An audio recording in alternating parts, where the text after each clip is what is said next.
hello लोगोफोर बरायबाय बड' जब info official YouTube चेनेलाव दा प्रेक्टिसा बयनाबो मोजांनिफ्राय मोजांसिन जागासिनो दङ मानोना रिलि डेटआ फैबाय प्लास एडमिट नोंथांमोना मोनबाय दा फाइनाली नोंथांमोननि फिजिकल टेस्टआ जामारसिगोन बेखौ गोबांथार मिन्थिखादोंमोन आरो खायसे सानदोंमोन जे फिजिकल टेस्टआ जाया होननानै दा सिगांनो बुंखादोंमोन जे फिजिकल टेस्टआ जागोन होननानै जेब्ला नोंथांमोना जायो अब्ला साडेनलि एडमिट मोनगोन होननानै दा फाइनाली बेखौ मोनबाय स' बेनिफ्राय फैबाय दायो रिलियाव मा डकुमेन्ट्सखौ नांगोन एडमिट रिजेक्ट जानाया मा अपसन दङ आरो लोगोसे ग्राउन्डना 200 ना 400 बेनिफ्राय काट अफआ बेसेबां थांगोन आरो लोगोसे एक्स एनडिबि केडासफ्रा माबादि फिजिकल टेस्ट होनांगोन बेनि सायाव कभार खालामगोन स' बेखायनो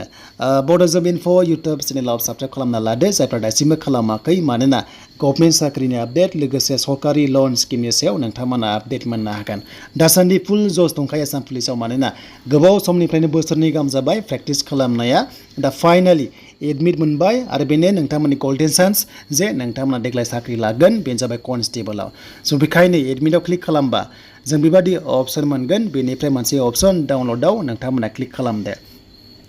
दा बेयाव खालामनाय लोगो लोगो गोबांथार गासै 7 पस्ट दङ बेयाव गोबांथार 12 भेकेन्सि दङ बेखायनो एडमिटखौ डाउनल'ड खालामनोबा फन नाम्बारखौ होदो जाय फन नाम्बारा रेजिस्टार दङमोन एबा आइडिखौ होदो अके बेनिफ्राय डेट अफ बार्थखौ होनानै नोंथांमोना लगइन खालामदो जुदि बेयाव मोनाबा नोंथांमोना एडमिटआ रिजेक्ट जादोंना जायाखै बेखौ नायनोबा नोंथांमोना अपसन दङ बेनो जाबाय एडमिट जायफ्रा मोना कल नाम्बार दङ बेयाव कल खालामदो अके 10टानिफ्राय 5टानि गेजेराव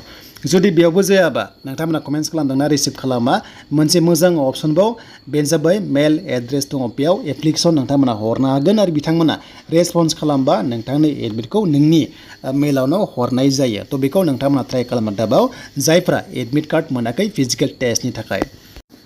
स' दानिया रिलि डेटआ माब्लानिफ्राय जागायमारगोन दा जोंहा मोनथिखादोंमोन गभर्नमेन्टआ एनाउन्स खालामदोंमोन 3 अक्ट'बरनिफ्राय जागायसिगोन बेखायनो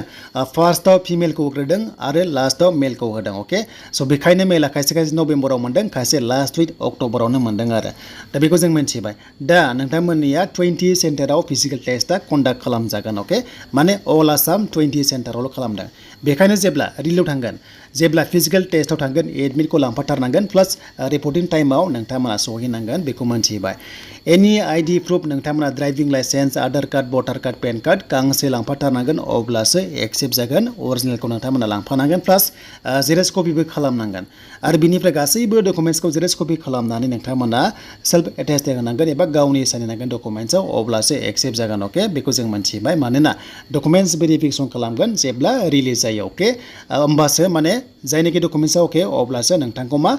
रानिं खालामनो चान्सखौ होगोन आरो बेखौ जों मोनथिबाय स' बेनिफ्राय एक्स एनडिबि केडासफ्राबो गाव गावनि सार्टिफिकेट जि थायो बेखौ नोंथांमोना लांफानांगोन स' बेनिफ्राय फरायनायनि गासैबो डकुमेन्ट्सखौ नोंथांमोना 10 पासनिफ्राय मा दं लांफाजोबदो आरो फट'कपिस नोंथांमोना लांफा सिलभार टेस्टेड प्लास पासपर्ट फट' लांफाबानो जाबाय आरो एक्सट्रा होनोबा कास्ट सार्टिफिकेट लांफाथारनांगोन प्लास एमप्लयमेन्ट एक्सचेन्जखौ नांगोन नोंथांमोना देग्लाय कम्पालसरि आसाम पुलिसाव बिदों बेखायनो नोंथांमोना लांफानांगोन कास्ट सार्टिफिकेटआ अनलाइन जा अफलाइन जा बिनि सोलिगोन जेबो प्रब्लेम गैया जों बेखौ मोनथिबावबाय दानिया ग्राउन्डनि सायाव ग्राउन्डआ देग्लाय चेन्ज जादों नालाय बेखायनो खायसेयाव 200 मिटार्स दङ बिनिफ्राय खायसेयाव 400 मिटार्स दङ दा अदालगुरि होनोबा 400 मिटार्स दङ जुदि 400 बा नोंथांमोना गासै राउन्डआ माने ओरैबायदि जागोन 8 एबा 8 राउन्ड जागोन जों बेखौ मिथिबाय 3200 मिटार्स हौवाफोरनि खेत्रआव देन हिन्जावफोरनि खेत्रआव बे आलादा जाबाय नोंथांमोना बेखौ काउन्ट खालामबानो जाबाय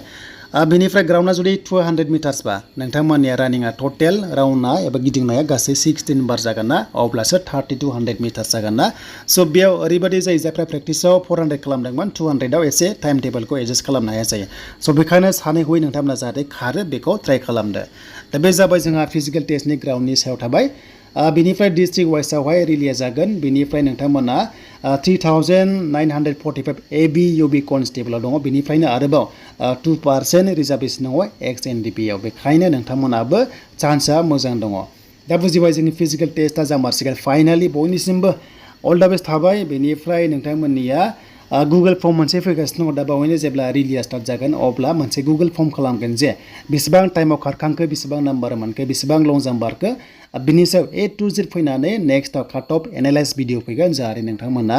एग्जाम होनो एसेबां मोनथावगौ बेखौ नोंथांमोना मोननो हागोन आइडिया दा बेनो जाबाय आसाम पुलिसनि माखासे इम्पर्टेन्ट डकुमेन्ट्सआ लांफादो जेब्ला फिजिकेल टेस्टआ जायो गासैबो डकुमेन्ट्सखौ लां जाहाथे एसेबो प्रब्लेम जायै बायदि आरो नोंथांमोना रिजेक्ट जायै बायदि